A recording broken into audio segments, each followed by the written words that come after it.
Welcome to EDU World Space.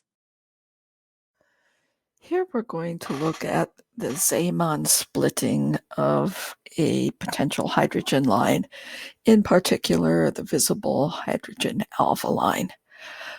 So why Zeeman splitting happens is that the electron inside of an atom can interact with a magnetic field in two different ways, either through its orbit or through its spin. Here we're just going to consider the interaction of the orbit. So the electron orbiting the central proton creates a current loop, which will create a different energy state when a magnetic field is turned on. And the classical expression for that energy of a magnetic dipole in a magnetic field is mu dot B is the potential energy. I should write that maybe as a U for potential energy with a minus sign in front of it. So when the dipole is lined up with the magnetic field, the energy will be smallest, and when it is anti-aligned, it is going to be the greatest. Now things get a little bit interesting, but we know the dipole moment of an electron can be treated classically, and you can find that that is equal to the magnetic angular momentum component times something called the Bohr magneton. Whoops, I have my B in the wrong place. Let's get the B in the right place. Bohr magneton is a cluster of constants that describes how that dipole moment changes due to constants that take place with the electron and its current. And that value is E h bar over twice times the mass of the electron. And that has a well-known value, 9.274 times 10 to the minus 24 joules per Tesla.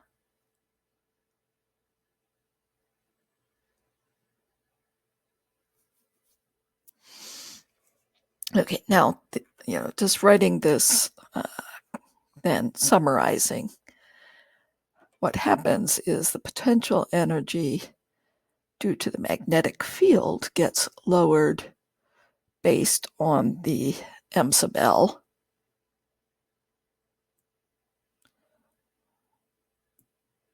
And the more Bohr magneton times the magnetic field in Tesla. Okay, so I have an energy level diagram shown for the two different energy levels that are involved in the hydrogen alpha line. And what's happening now, there are a lot of levels in the n equals 3 energy state, as well as a little bit less energy levels in the n equals 2 state. But because of the photon needing to carry away spin, what you have is a selection rule that says the angular momentum of the electron dropping from a higher state to a lower has to also drop off its angular momentum to let the photon carry it off. And so that's why we have L equals 2 and L equals 1 here. And both of those levels will split in the presence of a magnetic field. The n equals 3 level will split into 5 space levels, each of these having a difference, delta E equal to mu B times the B. And same with the lower energy level. The difference between those levels is equal to the same quantity. involving the Bohr magneton. And it gets a little bit hairy from here. So you're probably looking at 8 energy levels and saying, how does this all work out? But it turns out that there is another selection rule that says that the M sub L can only change by 0 or 1. Now, that gets into some hairy quantum mechanics and has nothing to do with anything Bohr would have thought about. But for example, the top level can go to either the top level in the state below or nothing else. Okay. So there's only one energy transition that can happen there. And we can do a similar thing with each of our levels, so that the next one down can either go to something that doesn't change the magnetic quantum number, or can go to the one lower. And we can show all the possible transitions, but we're going to be limited in our number of transitions. And that is going to mean, because of this selection rule, that our energy differences will be a more simplified pattern. Okay. So yeah, the 0, 1 can do 3 possible transitions. But our energy levels, energy differences for the transition can only be equal to energy of the n equals 3 minus the 2 from the Bohr model, plus or minus mu or plus 0. So there are only 3 possible energies for that hydrogen alpha transition. Okay, so that's all due to this selection rule. So of course we can calculate the wavelength and the frequency of the initial transition. So we're going to take our Bohr model and just do an approximation. And it won't be very precise, but it will give us about where we expect those transitions to occur. And if we carry a little bit more precision in the Bohr model, now it could get tricky. Do we include the reduced mass of the electron? Let's not get too picky about that, but we have En is equal to minus 13.60 electron volts over n squared. And the h times the frequency of the photon then for the plus 0, the straight up frequency, can be found using Planck's constant. And the difference between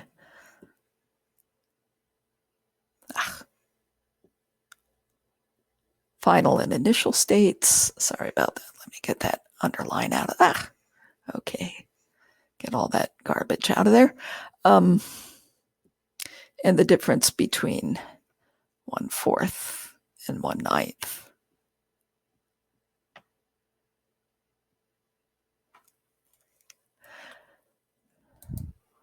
Okay, and so we can use our H. Again, we're not going to do this too precisely.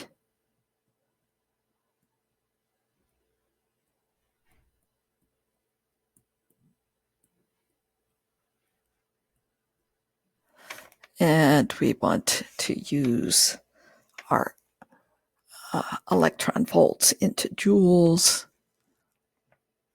So we're going to use the E to convert that. And again, we won't make it too precise.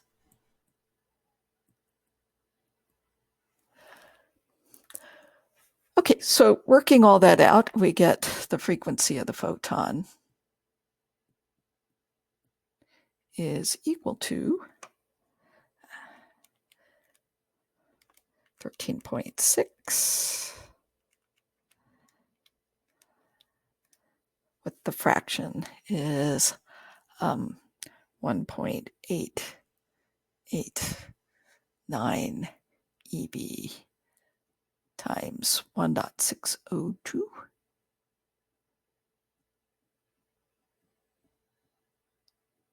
So you just multiply by the electron charge to get rid of the EVs, and then we're going to divide by H.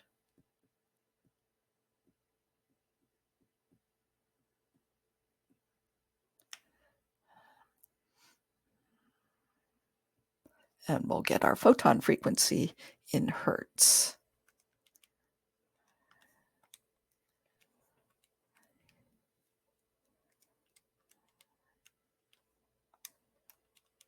And that will give us a base frequency of 4.5.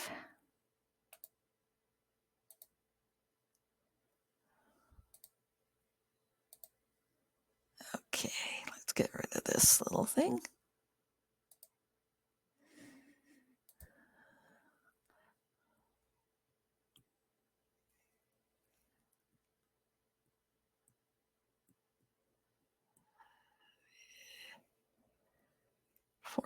Hertz. Okay, so fairly high frequency. Okay, and then we can find our wavelength simply by using the frequency times wavelength equals the speed of light. And our speed of light, I'll use a few significant figures there. A little bit more than usual, but as we'll see, this is probably not precise enough to get into the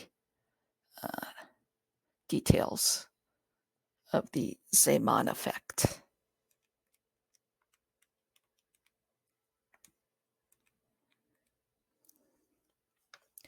And we wind up with 656.47 nanometers. Okay, now I will point out that that's the vacuum wavelength, not what you would see in air. So we'll put a little 0 by that. Okay, now what happens with the splitting? We have a plus U and a minus U that could add to the energy or subtract from it. And so that will create a plus or minus frequency of photon. So with the magnetic field turned on, we'll get a difference in frequency in photons. And that will be plus or minus. That will be plus or minus U over H. And U is simply equal to the Bohr magneton times the magnetic field. Okay, because only differences of magnetic quantum numbers of 1 are allowed. So using our magnetic field for a star, for example, so we're actually looking at a peculiar star that has a fairly strong magnetic field of 3.4 Teslas. And this is the practical significance of the Zeeman effect, is it allows us to find the magnetic fields of faraway stars using this splitting. But it's not an easy thing to measure. As we'll see, even with a huge magnetic field, we have a very weak splitting. Okay, so let's figure out this value of U using the Bohr magneton.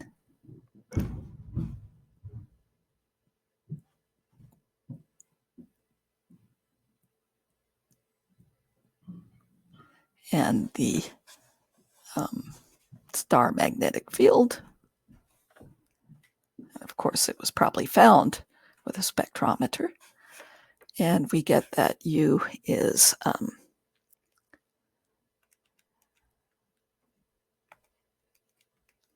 quite small.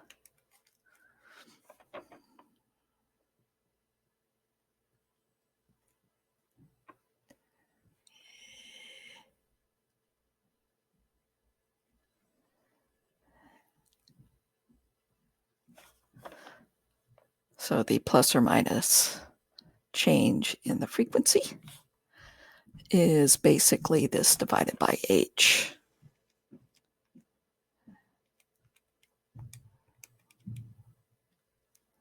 And that is of the order of 4.7 times 10 to the 10th hertz.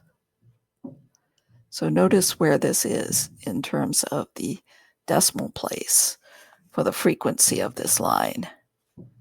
I only wrote this base frequency out to, let's see, the 10 to the 11th place. So we're talking about a change in that number beyond what I've written down. Okay, so a very small part has been changed. And now we can figure out the change in the wavelength. Again, we can use our relationship C equals frequency times wavelength. And that means wavelength, sorry. Let's put wavelength on one side. And if we then take a little differential wavelength, it will be minus C delta F over F squared. And if we rearrange that,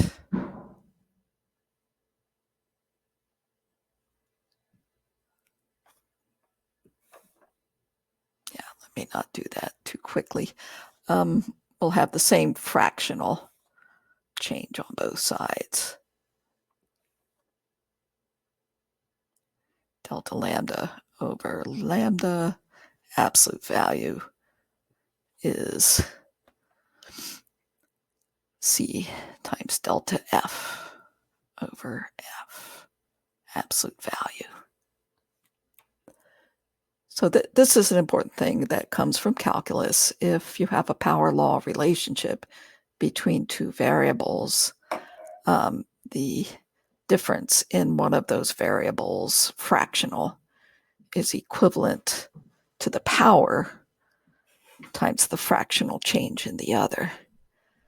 And so that means we have a fairly simple relationship that we can work out for our frequency shift related to our wavelength shift.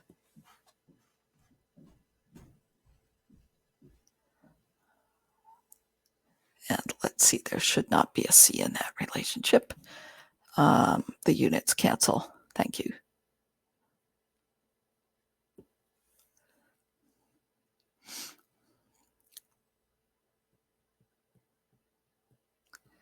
And our wavelength we found to be 656.47 nanometers. Our delta frequency was 4.76 times 10 to the 10th divided by our original hertz, 4.569 times 10 to the 14th. Okay, this is going to be interesting because it will tell us how precise our spectrometer is going to need to be to see these different wavelengths. And it is going to be impressive, especially considering that these measurements were made over 100 years ago.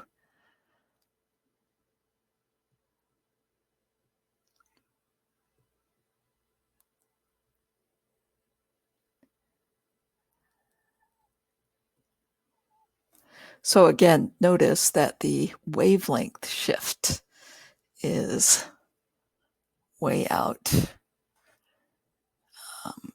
in the last place of the precision that I calculated for the original unsplit wavelength.